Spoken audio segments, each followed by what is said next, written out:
All right, welcome to Easy Street. We are live from the deep of LADZ City in our Discord channel is where we host these events. We also push them out live to YouTube, so you may be following along there. Thank you for joining in. Just want to let you know that over in LADZ City, where you can hop in at LADZ.CITY,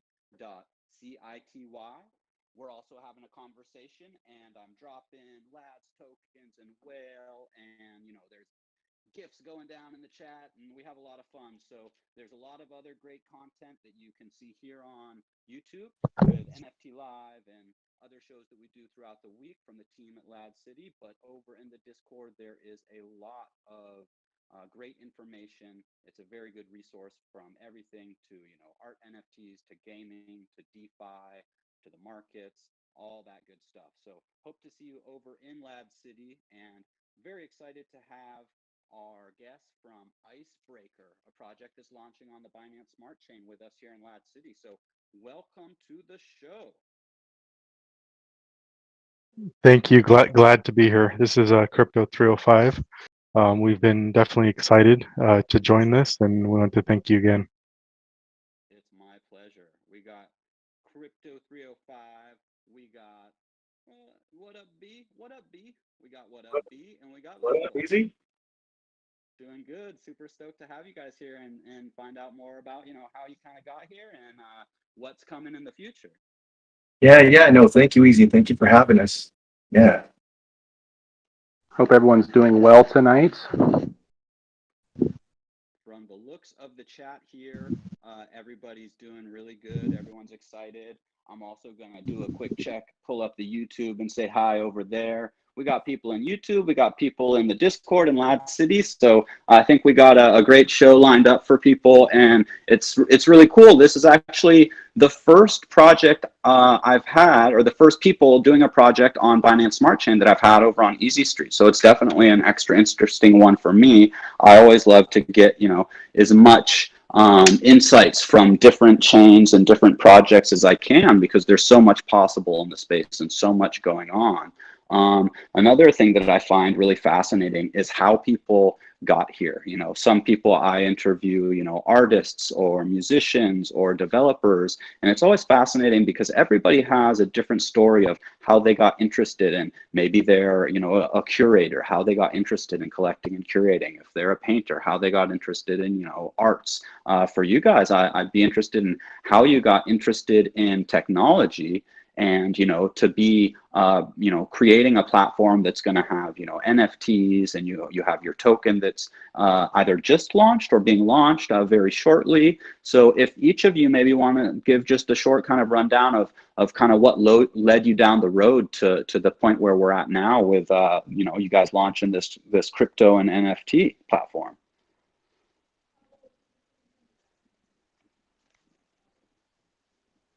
Yeah, definitely. Again, I appreciate you having us again. Well, I guess I'll start. I'll be the first here. I can't say I've been in crypto a very long time. I'd say I got into things back in 2016. But just to give a little history about myself, I've been in technology and IT for probably 15 plus years or more. Don't want to put an age to things right now. But I've been in IT. I've done a lot of development. I ran web design companies and currently have my own web design company as well. I'm also a Azure enterprise DevOps engineer, currently working with a corporate company. I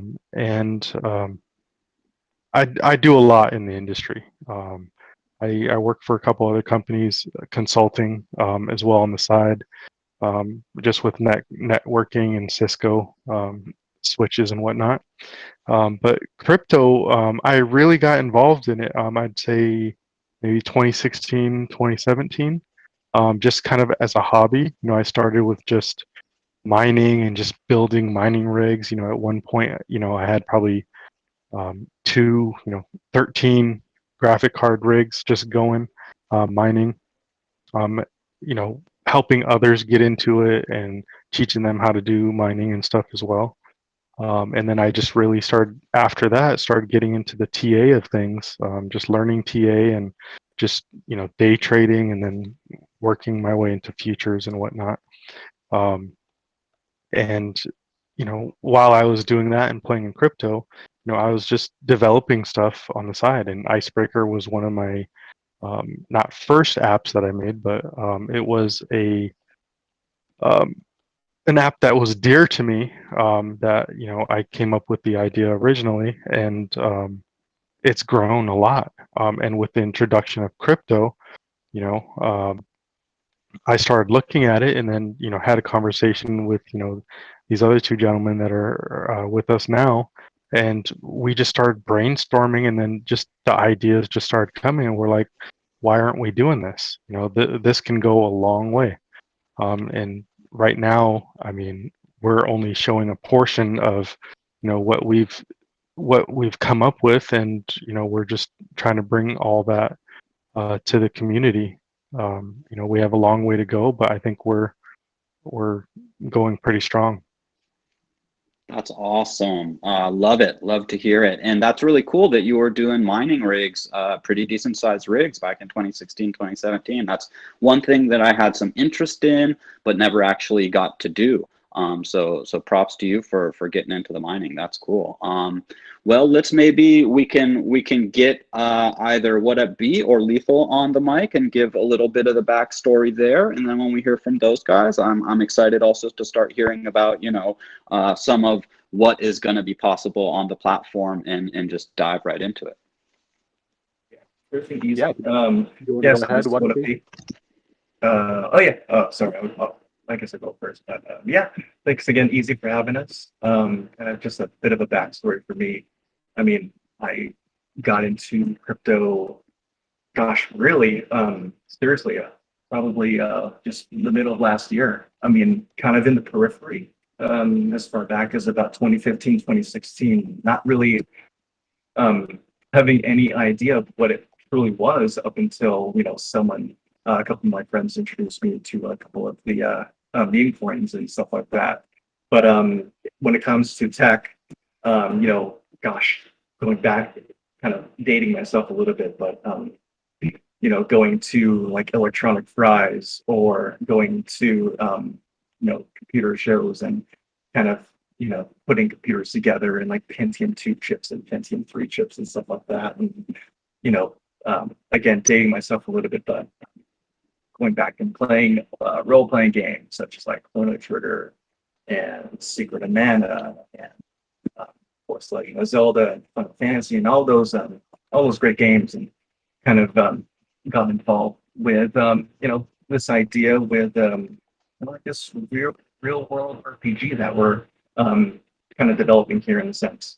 But yeah, I just got involved with Crypto 305, and I've gotten to know Lethal for quite a while now, since on his Discord channel last year, and, you know, great guys, and we've been able to, you know, come up with a product that has real utility, good case uses that we have on the roadmap that we're, you know, really excited to showcase for everyone. We feel that, you know, it's going to bring something new to the space, something that's also familiar as well. And yeah, we'll be talking about and showing you a little bit here and there. And, you know, just, again, really happy to be here with you guys. Awesome. Thank you very much. Yeah. Stoked, totally stoked to have you guys here. And yeah, I was, you know, a bit of a gamer myself back in the day. I love, you know, gaming on the blockchain has can have such a huge impact, and that's one of the things that got me more interested in NFTs. You know, one of the early projects I found was like Engine, and was some of my earlier NFTs. I think I got like some airdropped Engine NFT, and you know, just the idea of owning those game assets that, you know, throughout my life I've played and earned plenty of assets, but none of them did I get to like carry off with me, you know. So being able to have cross game assets and being able to have basically a vault of like all the stuff that, you know, if from the time we were kids, all those assets were NFTs, we'd have like, you know, most of us at least, or the gamers of us out there would have like, you know, these giant vaults of assets that could probably, you know, you could pay off your college debt with or whatever. So just a little bit inserted from me, but I am excited to also hear from Lethal. Hey, thanks for having me, guys. I guess, you know, I got started with technology when I was really little. My dad had a computer company, and he would train people how to use computers and software. So we always had a computer at home, and I remember being 4 years old playing Chess Master, and all the little games my dad would bring home for us. So, of course, naturally that led to me, you know, sticking with computers and video games growing up. When I was 14, I built my first computer.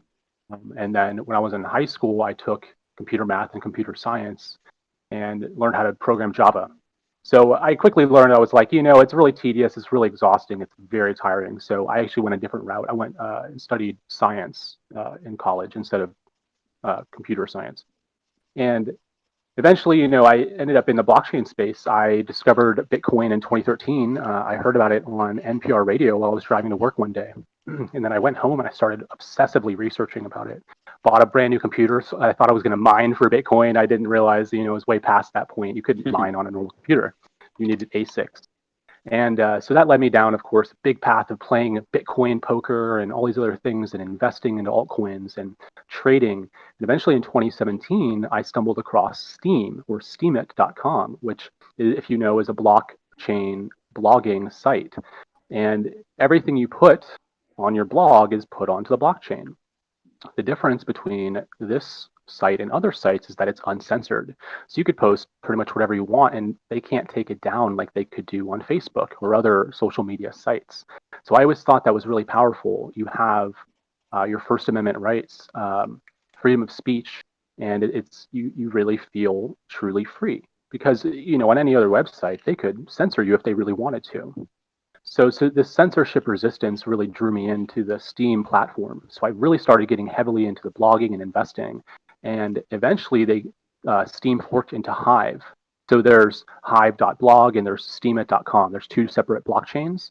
Hive itself is what I stuck to. Most of the community went that direction.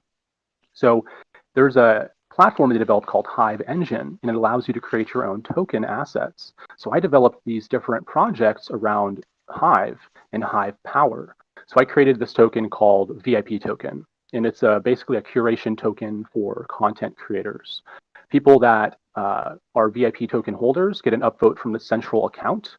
It's essentially like a leveraged savings account we can all put a little bit of money into, but then everyone can get the borrowing power out of, because it's going to be voting on everyone's posts as they make them. So I created this curation project and curation trail called VIP Service. And then I created another project around my photography business, WePix. I created a governance token, and this one is called WePix token, of course, but that's also traded on Hive Engine. So managing these two projects has really given me a lot of experience in this space. And then I fell into the Ethereum DeFi market last year, like a lot of other people happen to, trading on MetaMask and Trust Wallet and Uniswap and all that stuff. Well, I ended up landing a job with a blockchain company, working for a blockchain software company for about 3 months. And that gave me all the experience I needed to do this project, because essentially I was working with smart contracts day in and day out, working with project teams, designing tokenomics, looking at pre-sales, understanding how all of that works. So that allowed me to be the central, person to facilitate the sale and everything for our team, because I understand the dynamic and the background of how everything works in that industry. But it was mostly because I went down that rabbit hole of this blogging and Hive and Steemit, and it led me to blockchain knowledge, which eventually got me the job with the other company. But yeah, using that, we can definitely build on this experience that we all have. We all have our own strengths in different points, and putting us together, we form a really good team.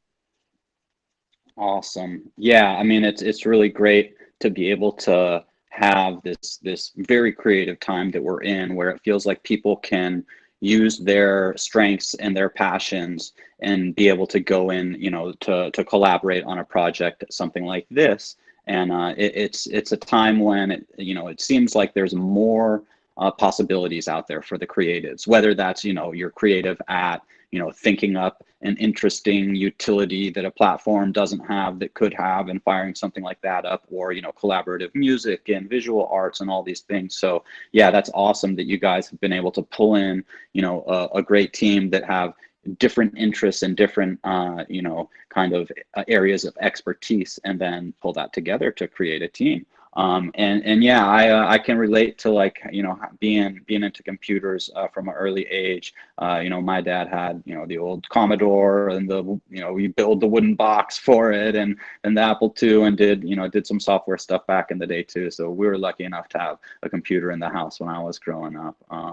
And yeah, interesting progression from kind of your entry to then doing the Steemit to Hive move, and then working in such related areas to be able to kind of build up your skills to be able to do this project on your own. I got on Steemit in the early days, and I was like, oh, this is pretty cool, until my account was hacked, and I tried to reach out for some help, and wasn't ever able to recover it. It seems like the Hive fork is definitely where it's at, as far as the people that I know and talk to in the space that are using Hive. It seems like a pretty good platform. I haven't done much there myself yet, but definitely have seen some great blogs and have friends that use it quite a bit. Yeah, there's actually quite a bit of drama behind the fork. I don't want to get into it because I don't like getting into drama and politics, but if you look into Justin Sun, he essentially purchased Steemit, the company. And when he did that, he purchased a large amount of the assets they were holding, and they happened to have a lot of steam. So he did some very unsavory and questionable things with that power that he basically bought.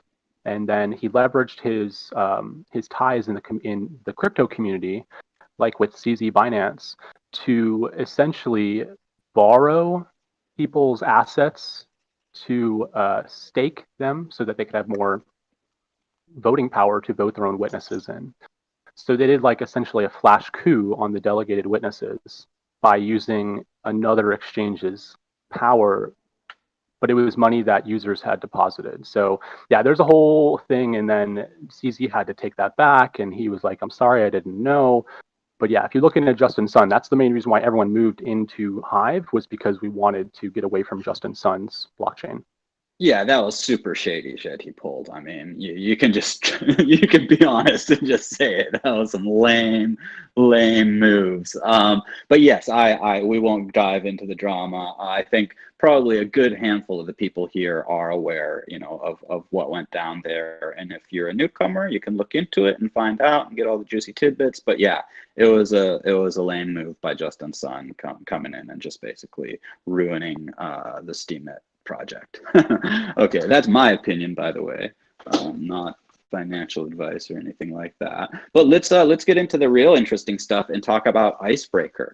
So I'm not sure if you guys want to start with kind of a overall of the project and the platform, or if you want to start off. I know you guys were just doing the token launch, I believe. I had hopped into the AMA like last week for a quick minute, just to say hi and sort of get a little bit of info from the project. But I would love to just, kind of wherever you guys want to kind of start it off and start giving us the juicy details of ICEBRK. Sure. Since I was instrumental in designing the token, I'll start off, I guess. So Cool. ICEBRK is a BEP20 token. It is a Binance Smart Chain token. It is almost identical to the ERC20 standard, but it's on the Binance Smart Chain ecosystem. So if you're not familiar with Binance and Binance Smart Chain, they created a parallel chain to their existing BNB network, and it works in conjunction with a high throughput. So it has cheaper fees than the Ethereum network because it's somewhat more centralized. So it's really two blockchains working in conjunction. But one of them is handling all the smart contracts, all of the BEP20 tokens are like ours. And the other one is handling assets like BNB and BUSD and all the other BEP2 tokens, the original format. So we decided to launch on BSC because it's much cheaper than Ethereum. Ethereum gas fees are outrageous. Even just deploying a contract costs thousands of dollars. It's completely insane to develop unless you already have the money and millions of dollars to develop on that ecosystem. So when I was working for the Ethereum company that I was working for, gas fees became an issue. People couldn't do transactions anymore because it was too expensive. Microtransactions became impossible. So we decided, okay, Binance Smart Chain is the solution. We could have gone to Matic, but Matic isn't quite as large of an ecosystem. Matic is growing really fast. As you've seen, it's been going crazy lately. It went from 30 cents to $2.80 recently, almost like a 9x in a very short amount of time, like a month. But it's because a lot of people are moving from Ethereum or from Binance over to Matic because they realize it's essentially they're all clones or copycats of each other. So if you already have a MetaMask or you already have Trust Wallet, you can easily connect to the Binance Smart Chain. It's very simple. You're just going to import a custom RPC node. And you can just Google, BSC custom RPC node. It will give you all just we can even link the information. It's very simple, but you can add it into any MetaMask. Trust Wallet already has the connectivity, very simple. So these things are already compatible. They're already built to be compatible with the existing ecosystem. If you know how Ethereum works, you know how Binance Smart Chain works. It's essentially the same thing. It's just cheaper, it's faster. And aside that, it made everything more fluid because the wait time and everything involved with using smart contracts. You don't get the transactions that are getting rejected like you would with Ethereum. So people aren't wasting money on gas. The people using our token, they have an advantage because the gas is getting much cheaper. So let me get into the tokenomics itself. ICEBRK token, there's 1 quadrillion supply. So that's, 1 with the 12 zeros. We burned 9.1% of the supply to start initially. We had locked up team tokens, DAO tokens, and we did, let me just get back to the pre-sale, I should say. Our pre-sale, we did last week. It was a week ago. We sold out in about an hour and 20 minutes, okay? And then we immediately listed on PancakeSwap. The pre-sale contract, what it does is it locks the liquidity pool for us. And then it also takes whatever money was raised and then sends back the funds to the team. So it locks whatever money was raised that we decided to put in the PancakeSwap router. So everything's listed, it's on the market. We can have the links and everything here for you guys. The token itself has an 8% transfer fee. 3% is going to be reflected back to the existing holders. All of the holders themselves are going to get 3% of the token. 3% of that transaction fee is also going to be used for adding liquidity back into the liquidity pool. Then 1% is going to go to the Binance Charity Foundation. We have a plan to donate directly to their Binance Smart Chain address. And that way we can have a non-political, unbiased donation system. We don't have to decide which charity it goes to, or if this person doesn't like that charity or how they spend the money, etc. We can just send it directly, quickly and easily to this address. And then the last 1% goes to ongoing dApp development to make sure that the token itself has a reason to exist. We need a use case for the token, and that means creating more uses within the dApp. So getting into the dApp, I think we should have Crypto 305 get started because it really is his baby. The ICEBRK project is his application we're going to put into the DeFi app. There's a lot more to the platform, but the central core premise is this ICEBRK dApp, and I think he should get into describing that here. Awesome. Thanks for yeah. the tokenomic rundown. That's great. Also, congrats on this fast sellout. That's amazing. Yeah, no, definitely it was huge when we were watching. We set it for a 48-hour period. And then with all the stuff going on in the market at the same time, everything was a little iffy. But right. We had a lot of support come through, and then we just watched it. It was just amazing just to see the numbers going up and the people pouring in, and then everyone jumping on the chat. I mean, it was pretty exciting, and we're very thankful for everyone that's supporting our project. That's awesome. So getting into ICEBRK, there's a little story behind it. It was funny as I was actually sitting at a bar with a friend, and me and her were just chatting away, having a drink, and then we were just kind of talking and looking around. We could just see people on different sides of the room just sitting on their phones, like barely kind of talking to people. you know, and I was just sitting there and I was like, you know, we need an app that will help people like talk to people around them in the area, because you know there's too many people who are just shy or too afraid to walk up to people. You know, they don't even know how to start conversations, you know. And I was like, they need something that can help them break the ice. And that's just kind of how it sparked, you know, the whole icebreaker platform. And I just started looking at it, and you know, and I started working on it with a couple people, you know, just bouncing ideas off of. And you know, I came up with, you know, having like a geolocation based chat where you can turn on a geolocation where it's kind of a radius. So, you know, for instance, let's say the radius is 1 mile. Um, Anyone within that 1 mile can join that chat and you can see each other's messages. You know, the minute someone goes out of that radius, they can no longer see the chat.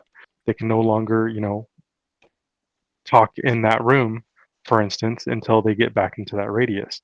So this kind of almost guarantees that, hey, you're talking to people within this radius or with this in this group, and they're all close by. And you can chat anonymously with people. Um, you know, the original idea is you went in there, you registered, it kind of like used a special algorithm to kind of create, you know, a little meme name and assign a meme image to you, and that was kind of your profile. And then you would chat with people, and then you'd be able to kind of unlock your profile, or you know, um, give people more Send. pieces of your profile as they get to know you. You know, when you feel comfortable with someone, you'd be like, okay, here's my real picture, or here's more information about myself, or hey, let's do this trivia with each other. And this is where we get into more of the dating social part.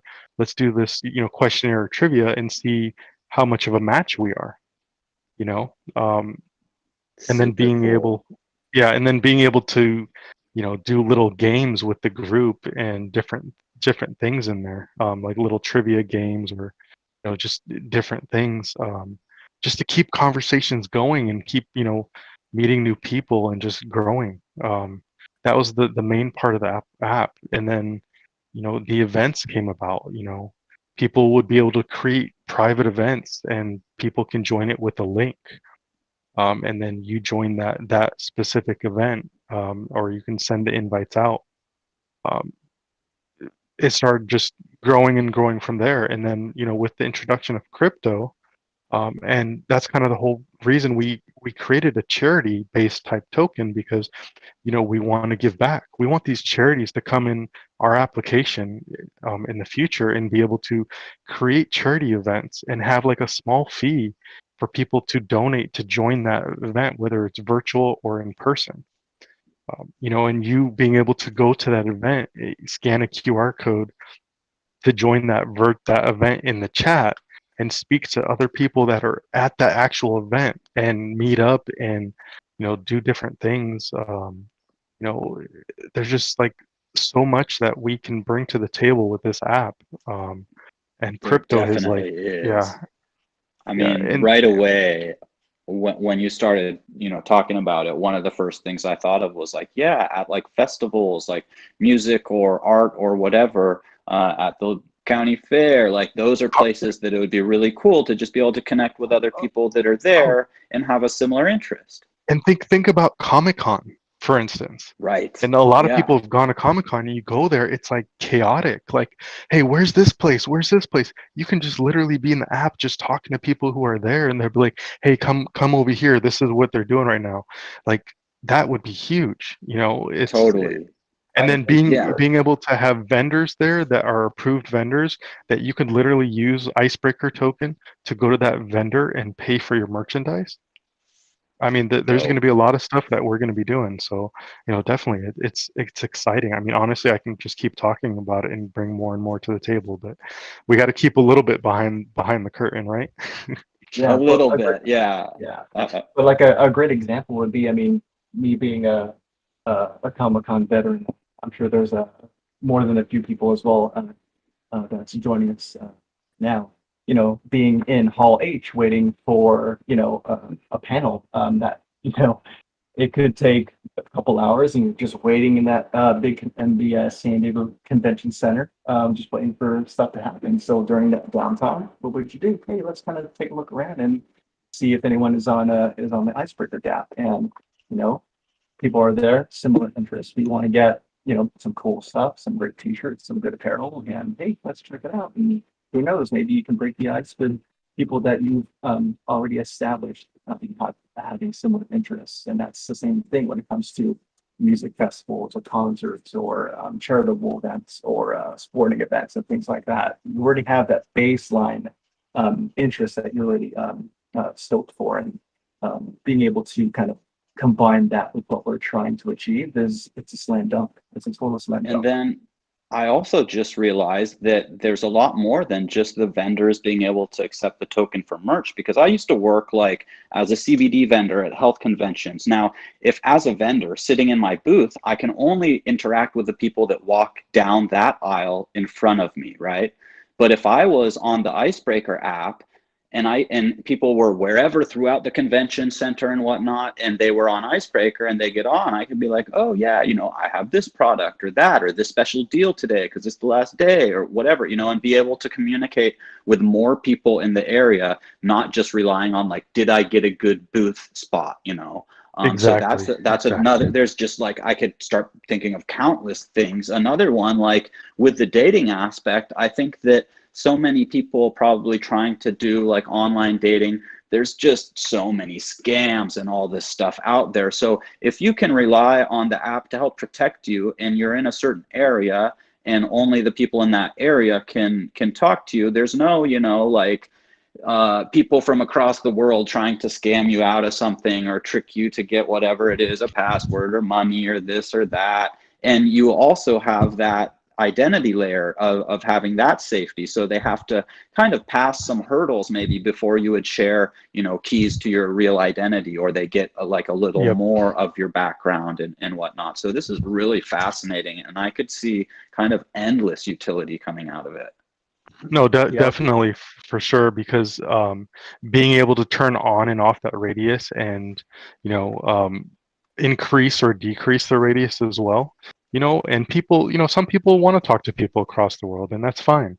But being able to talk to people in a group setting, not really just one-on-one, and then you can sit there and be like, you know what, this person sounds interesting. Let me see what they're about. And then you can do, that's when you ping that person and send them a little trivia and get to know them better. And then it could turn out to be a great friendship, relationship, or who knows. We want it to be, and what Abhi mentioned this in the beginning, kind of like a real life RPG in a way. Like we're making it like a game in a way, like a game of life, and you're going to be able to do so many different things and join with, you know, events and people, and it's going to be huge. I mean, this. Oh, real quick. I wanted to add one thing. Go ahead. Don't forget mint the moment. So the idea behind our NFTs, most people are just using NFTs to create images. We want to be able to do sound and then also be able to do real life videos, not just 3D little clips. So you could actually take a real life video clip of someone and mint that into editions and sell that. Or if you take a soundbite from a lecture or a orchestra, you could take an official recording from the orchestra and then mint, say, 1,000 copies of that NFT and sell them for $100 a copy or $50 a copy and raise money for that orchestra. And in that way, you can create physical scarcity, provable ownership, and traceability of those assets. Very cool. What had popped into my head was like treasure hunts. And I know there's some like, you know, GPS coordinate treasure hunty things that people have done. But to have this included, so like, you know, maybe it's even just a bunch of friends are getting together and doing one for somebody's birthday or whatever it is, you know, being able to have this like kind of radius, you set it to the whatever 1 mile where the things are spread across, and you'd be able to like either share with your team or like try and fake people out and like put like bad hints in there, or I just found something up by this like hill or whatever. So just there's so many. I think it's limited only to imagination, the kind of thing you could do with this. And so users will have control over like setting radiuses, or would there be also options where maybe if there's an event and you wanted to join that event specific icebreaker group or chat, that there would be kind of like a set radius for a specific event that's taking place? Yes, so exactly. So the event we can do it a couple different ways, right?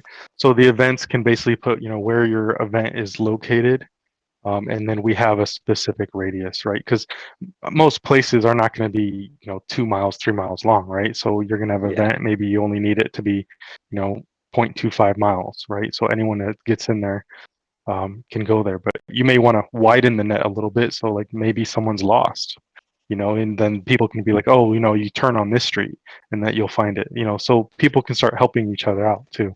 And just to bring a good point, because someone in our other icebreaker telegram brought up a good point, disasters. Like if there's a disaster in your area and, you can turn this on, and if there's people around you, people can just start helping people. I mean, there's a lot of stuff for this. And one thing we didn't bring up yet which is a big part of the app, is the meetup portion of the app, where you can invite, friends or, certain people in the group. And then together you can pick a location in the middle of all of you, like a place to go eat, or, a movie theater or event place. And you can share your location and map it. And now all of you can see where each other is on the map as you guys are going to meet up. You can be like, oh, he's going to be here in a minute, he's down the street. So that's another part of it that we're integrating into this as well. A lot of utility, and definitely, the point on being able to use this in a disaster situation is no small thing. I mean, that I just put in the LADZ chat, like, this could save lives. So yeah, besides being able to be, just socially fun and rich in that way, it could also actually be really useful for, yes, any type of emergency situation where, maybe you're with a group of people and there is a big earthquake or something. Then you could quickly fire up your icebreaker and be like, okay, where is everybody at? That, turn on your location settings so we can see where everybody's at and be able to reconvene, or, so definitely a lot of different use cases here. Yeah, definitely, for sure. Definitely. Lethal, do you want to talk a little bit more about the NFT part? Yeah, so I mean, right now what we're focusing on is launching our swap decks. So we will have a convenient place for you to buy, sell, trade Icebreaker directly on our website. It'll route through the PancakeSwap routers, which is essentially, it's like Uniswap for Binance Smart Chain. And that'll just make it convenient for people to trade our asset or trade other assets out directly from their wallet plugged in. And then using this platform, we're going to be able to integrate the NFT marketplace. So because it is a Web 3.0 enabled DApp, you're going to be logging in with your MetaMask or Trust wallet. You'll be able to control different assets like these NFT tokens. It is a different token standard than the BEP20, but it's essentially just a token with extra data attached to it, is all it really boils down to. So that's, in case you didn't know what an NFT was and you're too afraid to ask, I'll simplify it for you. It's the same as a regular token. It just has extra data attached. That's what makes it not fungible and unique. But yeah, so we want to do the NFT marketplace where you'll be able to mint the moment. You'll be able to take images, sound, or video, and you'll be able to turn it into an NFT, a scarce, tradable, marketable item. And using these NFTs, there's going to be a lot of utility. We essentially want to design a merchandise marketplace around this NFT idea, because everyone else, they're creating art, they're trading art, they're selling it, I get it, but they're not doing anything with this artwork. Some people, they will have an additional stipulation to the NFT that you buy this, well, you could actually redeem it for a real life copy of the artwork itself from the artist, which is really cool because you're creating something tangible out of these NFTs. And that's what we want to do. Essentially, we'll be able to turn merchandise into NFTs in addition to marketing the images and things themselves. So let me explain. When you create an NFT and you sell it, you're not necessarily selling the copyrights to that image. You're actually retaining the copyrights to the image as the original creator and artist. But you can tell people that as part of this purchase, I will license out this artwork or creative works to you, be it sound or video. I will license it out to you for reproduction rights, not reproductive, reproduction rights.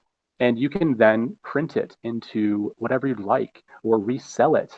And say, for example, I make a really cool design and I make 10 NFTs out of this design. Well, now I can sell it to 10 people, and those 10 people can take that and maybe make it into a t-shirt. And they can create scarcity by minting that t-shirt into redeemable NFTs. So they may only make 10 of those t-shirts with that design. And because it's limited and scarce, they could sell it for more money. So then when someone buys the NFT, they could redeem it for the actual merchandise, which we have all the capabilities set up with worldwide drop shipping networks right now to essentially build a store, create merchandise for you, and allow the sales be facilitated. They're going to be able to redeem their NFT token for the real life merchandise. We'll have it drop shipped and made to order for them. One item at a time, or whatever quantity needs to be made. Nice. And I already have my own online store, so I know how to do this. I already have this set up. I have a global drop shipping network that I use through a website that I can create any one of hundreds of items and design them in seconds, upload it to my store, and then link someone to that store. Now I can make it so that I only put one item at a time. I can list it one at a time. So if someone buys it, it's gone. So essentially, I could list the item at the moment before that person redeems the token, or when they redeem the token, we could list the item and then give them the link to that merchandise page. And then they will just be able to go and redeem that. Very cool. I love digiphysicals. Is just something that I've been super into since, I first heard about them, a year and a half ago or something. I think it was when MetaFactory dropped their first digiphysicals, where you'd have, the first one, the Genesis drop was like a bomber jacket that had been, designed by some crypto artists. And then you would have, it was very limited to a limited run of them. And those people would have the wearable clothing item in crypto voxels as well. So yeah, it's always really fun to mix in the real world goods and the NFTs, and it, adds another layer of value. Sometimes utility, like if it's a jacket. And I think that jacket actually also came with like an RFID tag in it that might be able to get you into some real world event at some point or something. But there's a lot that can be done with that. Although a question would be, I'm wondering if there are wearables that will be minted on Binance Smart Chain. That would be assuming that there is like some metaverses being built over there, which I haven't heard of, but I would assume that that's something that, somebody out there would probably be working on.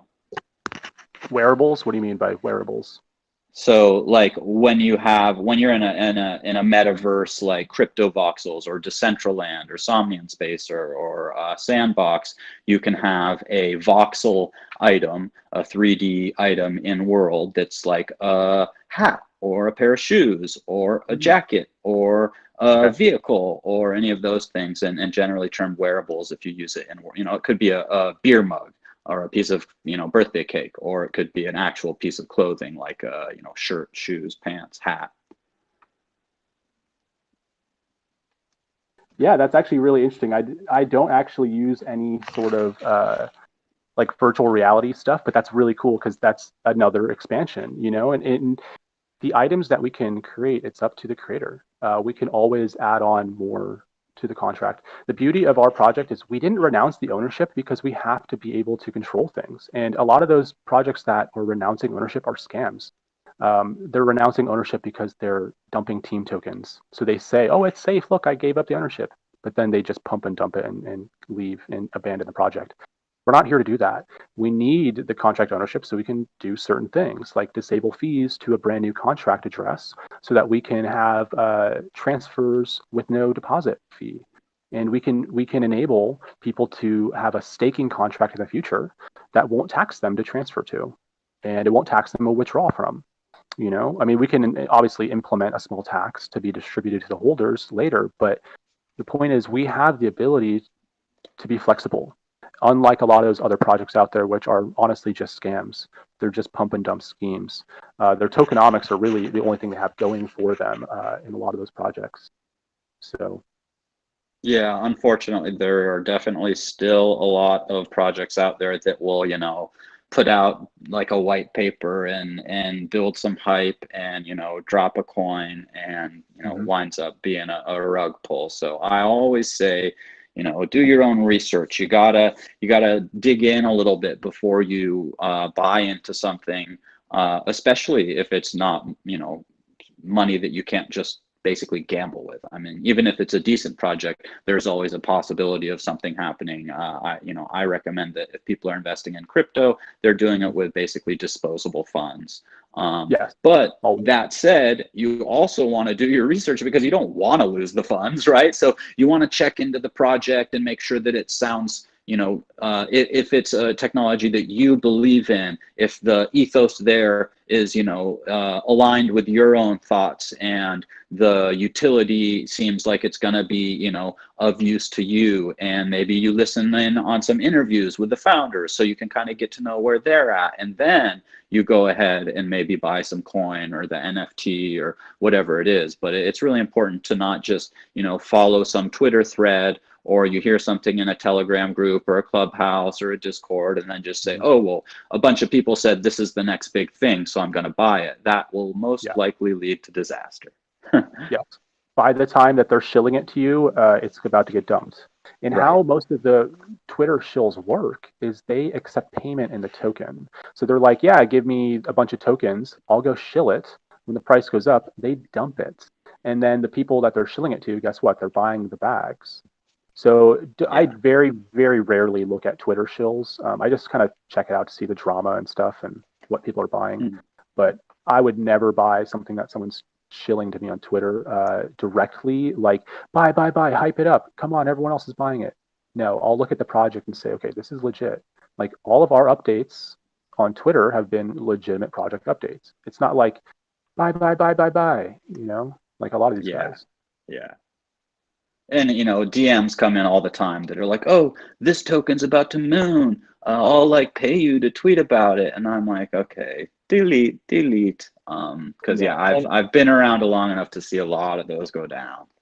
Oh yeah, and especially since we've started the pre-sale and stuff, we've received numerous requests to somehow give us assistance with marketing, or we'll post this and we'll post that, and I mean we've spent literally $0 in marketing. It's been pretty much just collaborations with people that we know, good people that we know, a very, very organic sense of growth, because this is a project that we're gonna be here for a while. We're actually gonna be for a long time, and we're not going to just show this off to left and right, and just expecting a huge pump of them, because I mean, that's not what this project is about. This project is about being able to bring people together with similar interests, and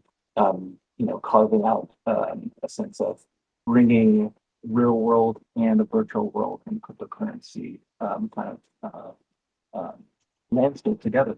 And that's what we're trying to achieve. And that's that's the best part. It's the most organic and quality that you can kind of get out of a project. Yeah, that organic growth, although usually slower, is more sustainable. And then when you have kind of the grassroots movement and the word of mouth, like that's a lot more trustworthy than a bunch of people shouting on Twitter, like, buy this right now because it's pumping, at least in my opinion. Yeah. And One more thing, yeah, I wanted to reiterate. We spent $0 on marketing. We did not shill this to anybody and pay them anything.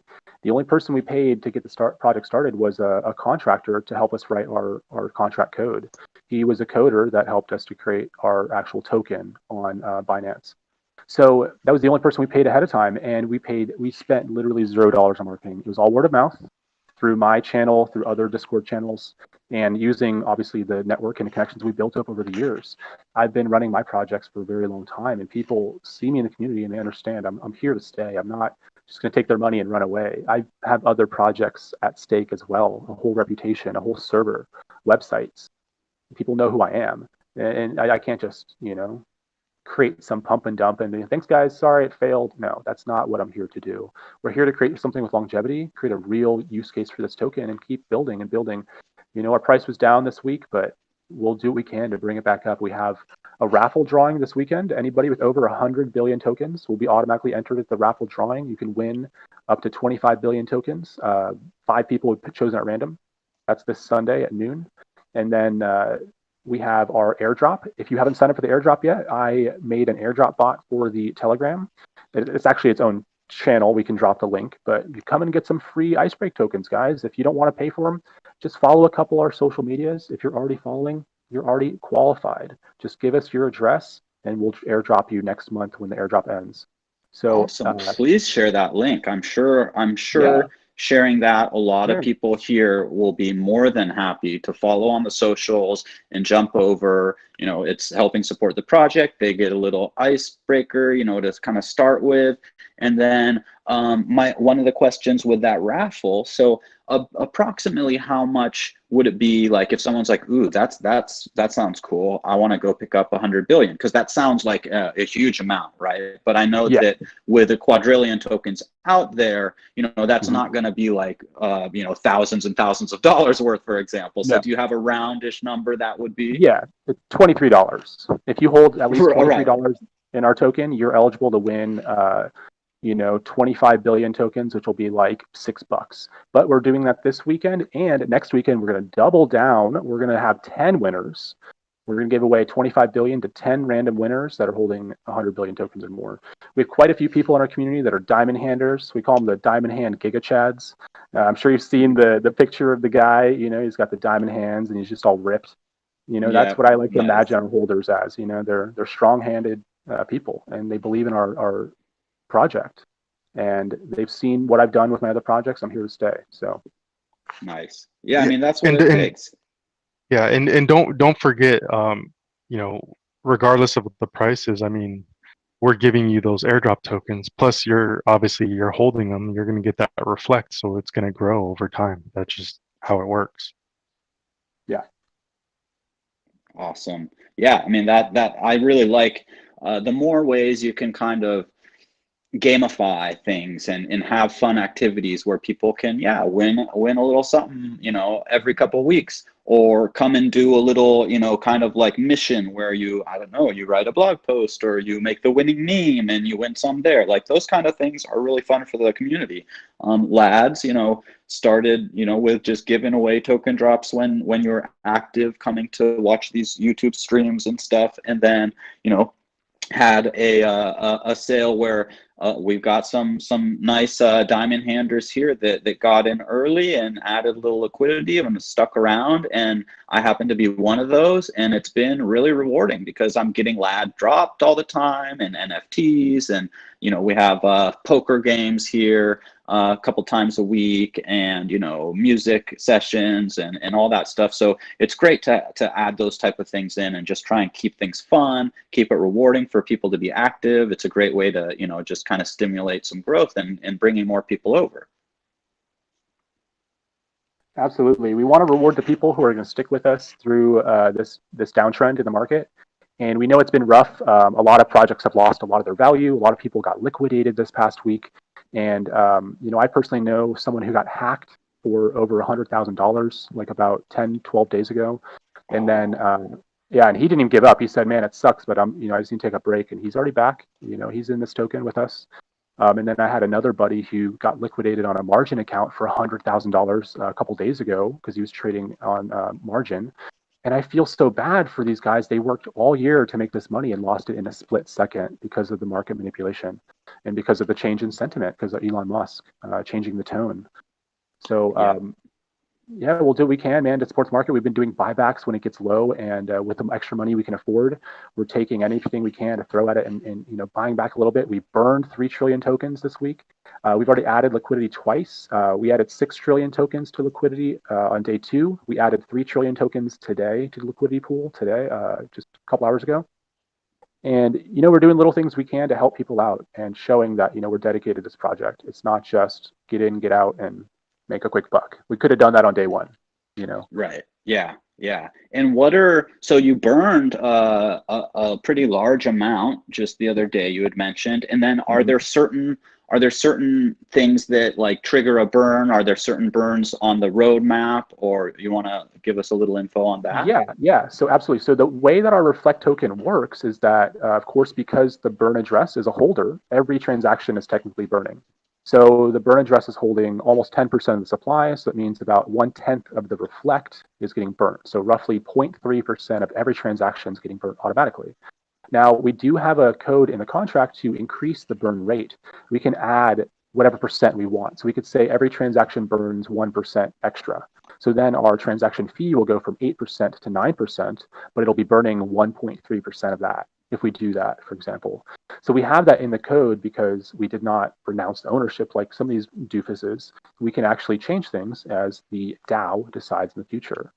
We're going to implement a governance system to allow a more fair and decentralized distribution of the power in the project in the future, to allow the big holders to have a say in what we do or how we spend funds or direct the project, what we put on the roadmap next, etc. So the DAO will be same token, people that are holding. It won't be like issued a separate governance token for. Okay, cool. Cool. Because that ends up hurting your token value, because usually what they do is the governance token is farmed. So you'll like stake this token and then you'll earn the other one back as the farmed asset. And that's not good, because you have a deflationary token, which is this. And then you'll have an inflationary token, which will be increasing in supply and constantly going down in value. So that'll actually devalue this token as well, because the inflation will seep into this because of the link to liquidity. It's a whole mess. You don't really want to create a secondary asset. What we're going to do is utilize this one as the governance. So existing token holders will have a platform set up in the future similar to Aragon. We're going to try to mimic the Aragon Ethereum ecosystem, where you can simply log in with your web wallet. It recognizes your token balance, and you'll be able to vote on different proposals. That's it. It's very simple. You'll get voting power weighted based on your stake in tokens. I like simple, especially for DAO governance. Nice. Yes.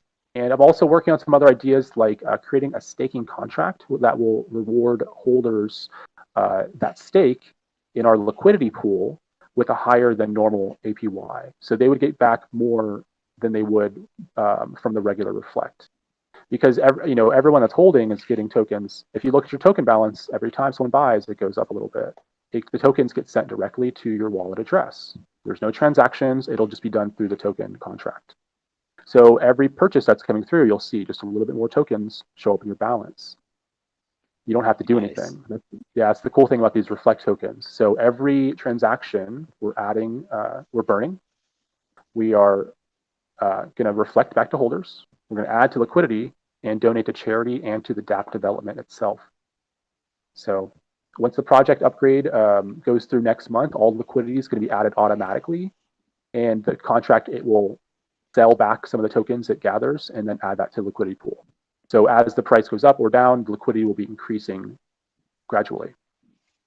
Sounding pretty solid. Yeah. And do you want to talk a little bit more about the NFT kind of platform? So you'll have a minter where you can mint these kind of moments, which can be audio, video, photographs, like basically any content that you can get onto a digital format. And then you'll have a marketplace, I assume. And with that, I mean, there's different, different minting protocols and all this, but kind of the basics these days for a minting platform is, you can make like a little storefront. You mint there, you have your stuff, or you can make multiple storefronts maybe for different projects that you have. And then usually the marketplace that goes along with that platform will have, secondary resale royalties. Sometimes you can do, smart splits between on the NFTs. So you could have, maybe you have a music piece and like maybe I did the visual and a buddy did the music, and we want to just do a split 50-50. Or maybe there's, 4 musicians that worked on this piece and we want to do a 25-way split all around. Or have you guys been, kind of dialing in some of that end of the marketplace and the minting? Yeah, I mean, we obviously right now we're focusing on building the swap decks, and it's actually almost ready. Our coder has pretty much all the basics of the foundation built out, and we should have something to show in the next couple of weeks.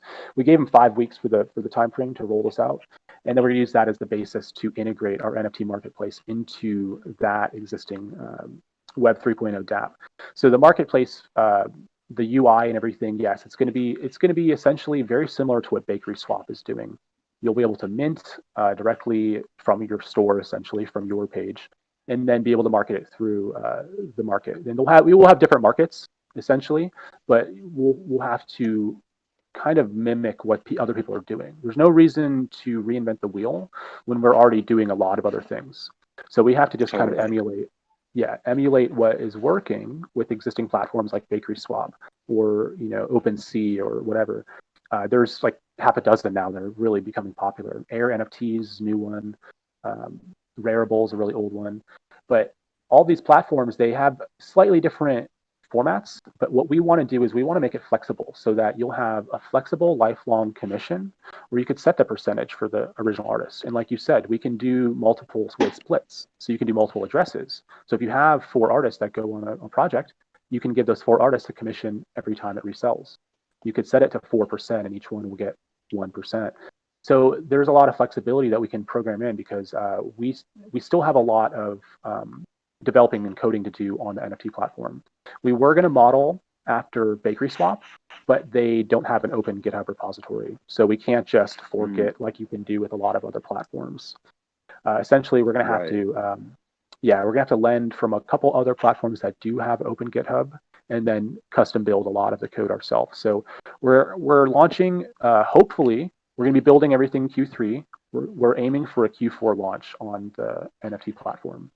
So hopefully by Q4, we'll have a fully functional product where people will be able to go and use it and mint their NFTs. But before then, but we're giving that as our roadmap for now. Yeah, always better to give yourself a little extra because, things generally do have a way of popping up when you're like getting close to launch. Always. There's always one thing you didn't think about and it just bites you in the butt. So totally. You got to be careful. And we're working with 3 external developers to just get every front worked out. One guy is working on the ICEBRK dApp and the UI setup, the user interface. And then we have another guy helping to upgrade the contract. He's working on all the upgrades we need to add in. And we have another guy working on our swap decks right now. And as soon as he's done with the swap decks, he's going to start integrating the NFT platform. And we have our own coder, of course, Crypto305. He's the lead dev. He's working on the, obviously leading and directing all these guys, but working on the ICEBRK dApp as well. He's working on the front end of that. So we are attacking from all fronts.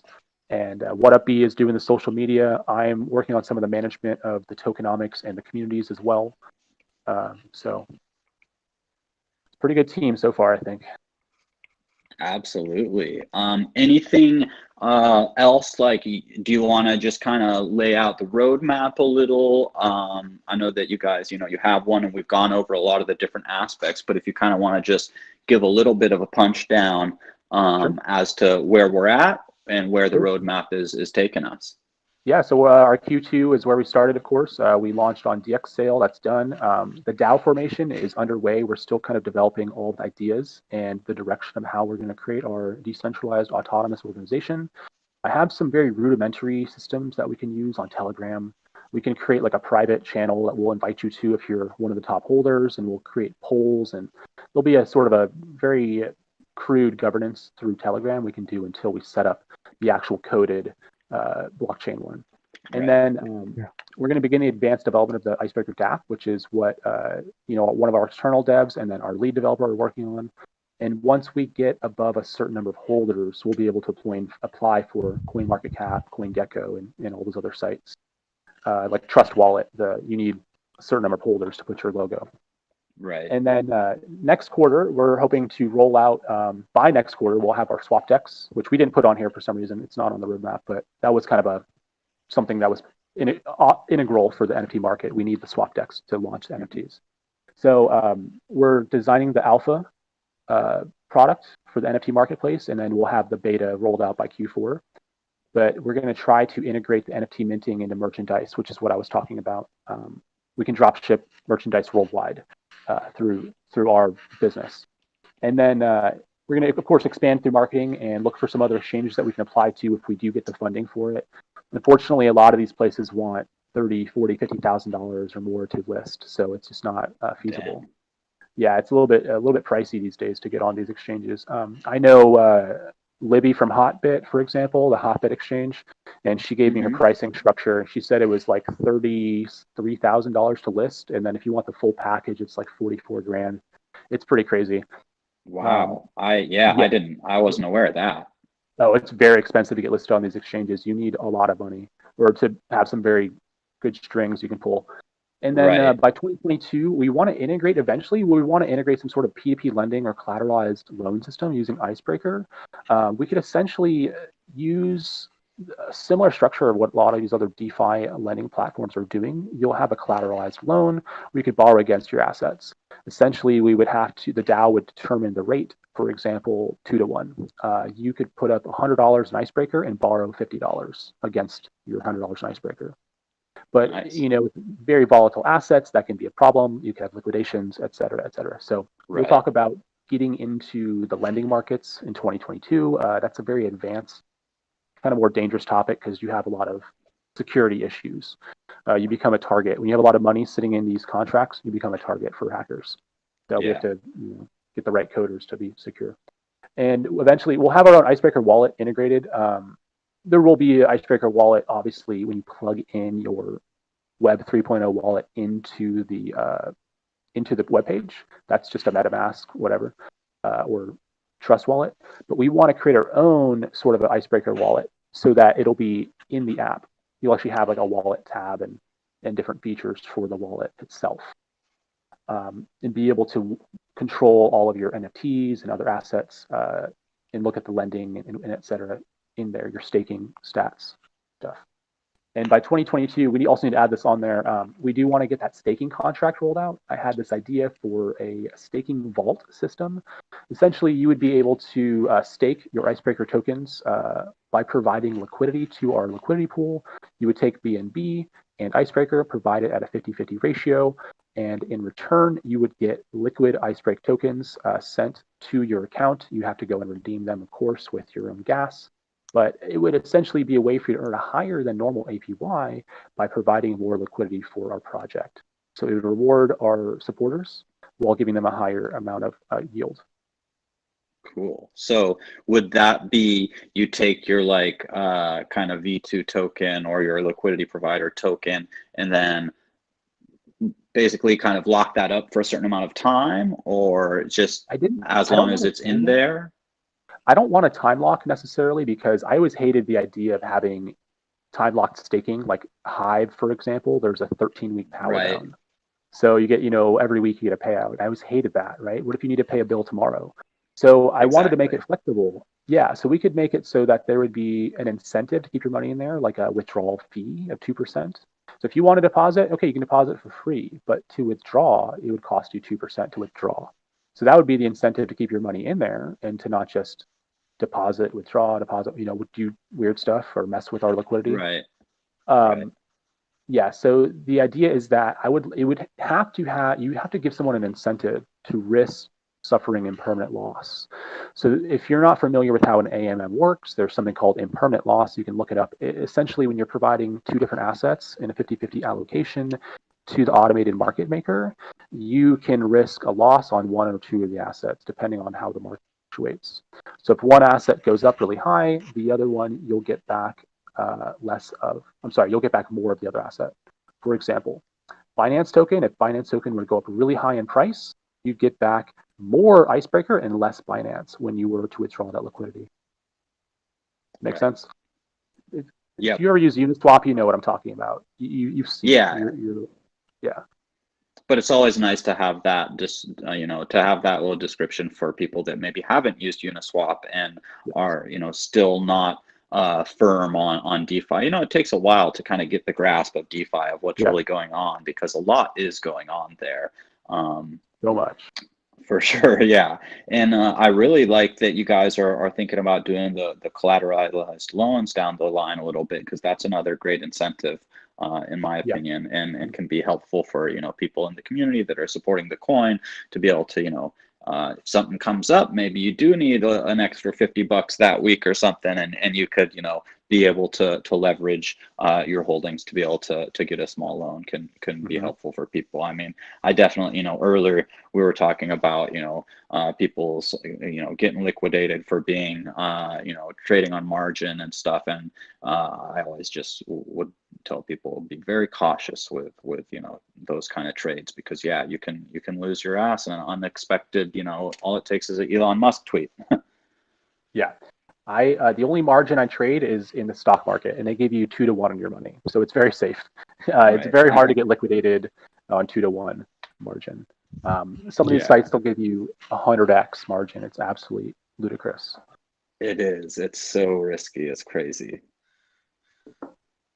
Can I just say something real quick? I just want to make sure we don't miss this. I mean, we do have some great guys who from the beginning kind of joined us and became some of our moderators. They're not asking for anything. They believe in the project. They're making sure that they get the word out, and I just want to make sure that they know that we definitely appreciate them. And we take care of our own, whether it's people in the community or people helping us. We'll make sure we take care of everyone.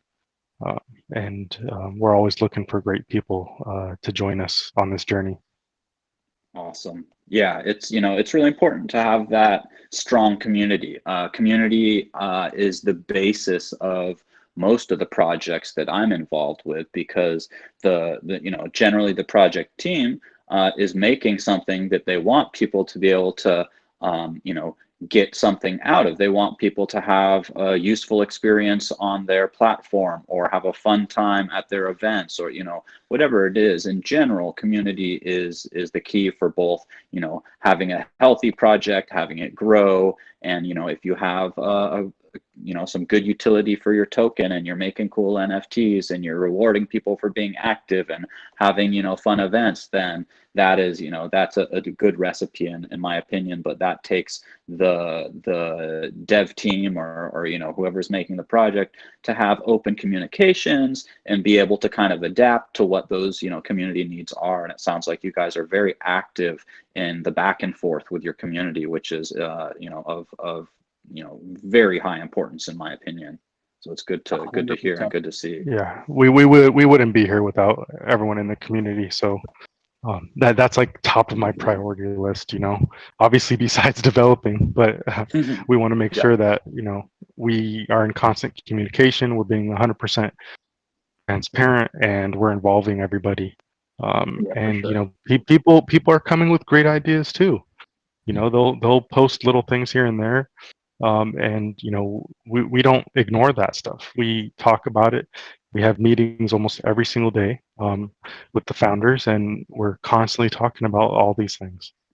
Oh yeah, Nice. we're really looking forward to with everything kind of starting to open up more and more.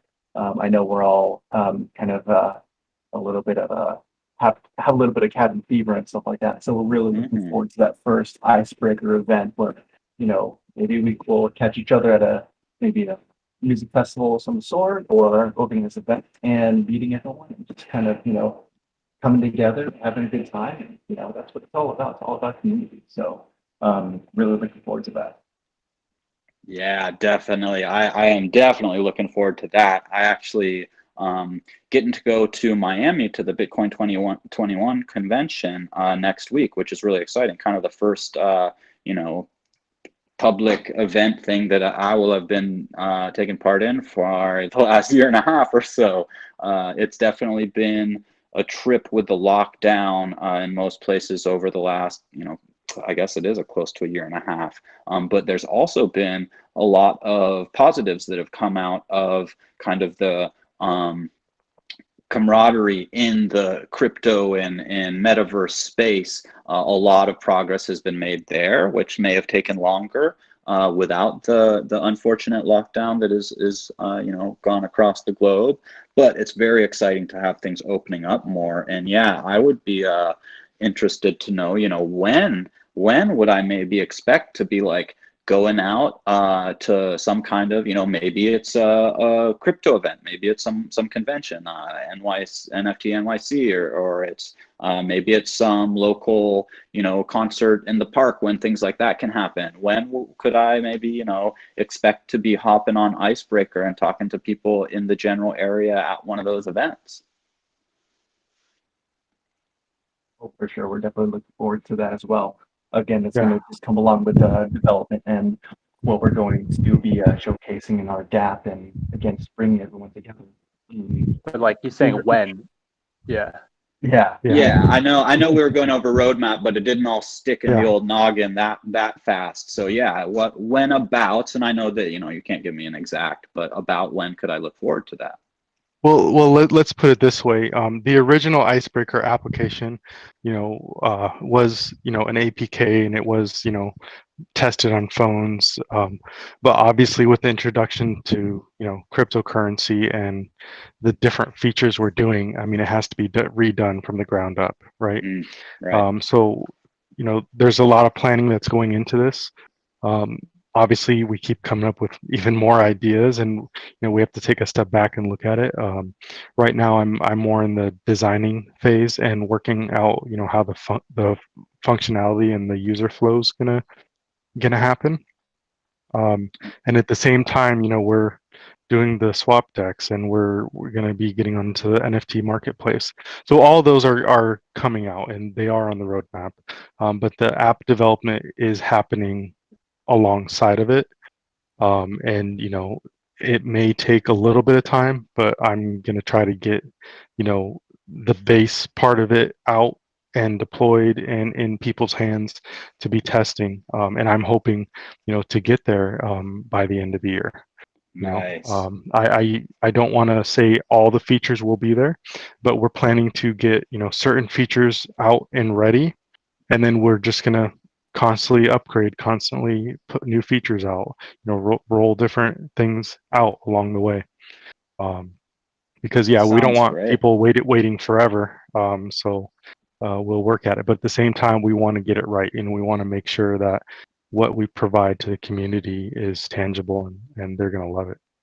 Sounds awesome. Yeah, it's so that, I definitely understand there's a lot of parts to this. It's not just kind of a one trick pony or whatever you want to call it. There's a lot of pieces that are going to have to kind of connect to work with that DApp eventually, when it's gonna be able to, it would be really cool if you're like, oh yeah, somebody's in my area and blah blah blah, they're really cool, I want to send them an NFT. Maybe that could be something where you could, like, once you've gotten past certain mark with somebody, you could like gift an NFT or something like that.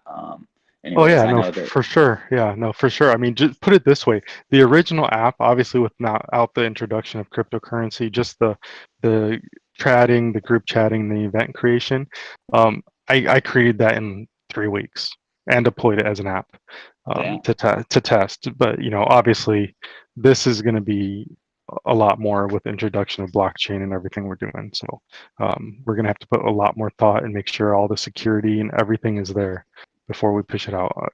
No flaws is what we want.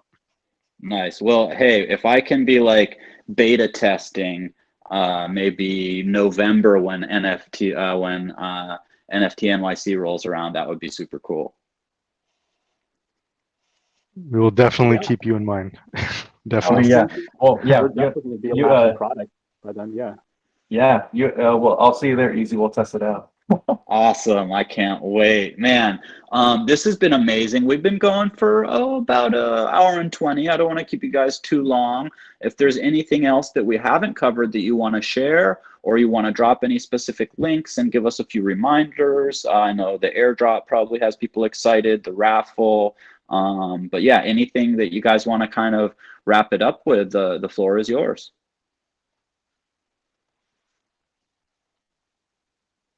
Go ahead, Crypto. Yeah, definitely. Again, I want to just show my appreciation for everyone that joined, and LADZ City for hosting this event, of course. And Easy, you've been amazing. We hope everyone can check out our site, our white paper, see what it's about. Feel free to ask questions in our Telegram channel or any of our social media.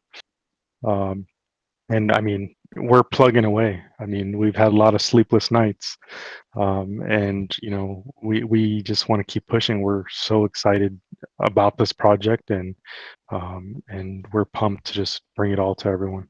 Thank you. Awesome. Yeah, It's been a thank you so much. pleasure. Yeah, thank you, Easy. I mean, a lot of this, at least from my end, was inspired by talking to you and just messaging you out of the blue and you being kind enough to give me some feedback. So really appreciate your time and everyone for being with us today. It was great. Yeah, absolutely. Yeah. Thanks, guys. Oh man, it's absolutely my pleasure. I'm super glad that that What B reached out and was like, hey, you got a little time to talk about this idea, and whenever someone reaches out like that, I'm always interested. I love to hear people's different ideas. Sometimes I'm busy, so it's not like right away. But I'm really glad that we got to kind of do a little back and forth, and that I was able to hop over into the AMA, and that like definitely piqued my interest some more. And having you guys on has been really great. Pleasure. I've definitely learned a lot more about the project. All the lads here got to hear a good deal about it, and maybe we can circle back and have you guys come back on the show, or maybe get up on, there's a couple shows that go out of LADZ City. There's the NFT Live and the Layer 1 Crypto, and so it'd be cool to circle back and a few months down the line and just kind of check in. Maybe when you guys have something exciting to announce or something, hit me up and we'll get you back on Easy Street. That'd be awesome, man. We really appreciate that offer. Yeah, thank you, Easy. Appreciate it. Thanks so much. Dope. All the links that you guys can need are pretty much just a little bit up in the chat. I definitely want to remind everybody to get your POAPs. I'm going to drop that link here where you can go and get your secret code. You just DM the bot the secret code, and then you get that POAP, the proof of attendance protocol token, which is an NFT on the XDAI chain. For all the people that followed along or are watching on YouTube, really appreciate it, and would love to see you guys over here in LADZ City, where you can stack a bunch of crypto just for hanging out and being active in the chat. And there's a lot of other great resources here and some fun things we do, like poker games and different, there's channels dedicated to DeFi and NFTs and all these different things. So if you liked what you heard today on YouTube, type in lads.city, LADZ.CITY in your browser, and that will take you to be able to join the Discord. You get your first free LADZ token just when you join. And, there's plenty of people here to reach out to talk about crypto, to learn, or if you're an expert, to just kind of hop in with other people. We got all levels of knowledge over here. And yeah, it's been a really great show. Really want to thank, again, the guys from ICEBRK coming over, Lethal, Crypto 305, and What Up B. Want to thank Crypto Buffalo, who was manning the YouTube today. Shout out to Nifty Q, the Godfather. Ronan the Collector. I'm sure I'm forgetting a couple people. Oh, Elbow for being the POAP master today. Thanks a lot. Yeah, it's just, it's so fun having these shows with you guys. And I'm probably just going to do one more big drop and then sign off for the day. And I'll see you later in the week in the metaverse here in LADZ City. And next week, same place, same time for Easy Street, although we may be doing something a little different. I will be at the Bitcoin 2021 convention, and there'll be other people there, other members of the community. So we may try and get together for a little fireside chat for Easy Street next week. That should be pretty cool. So I hope you'll all join, and thanks for coming. Take it easy.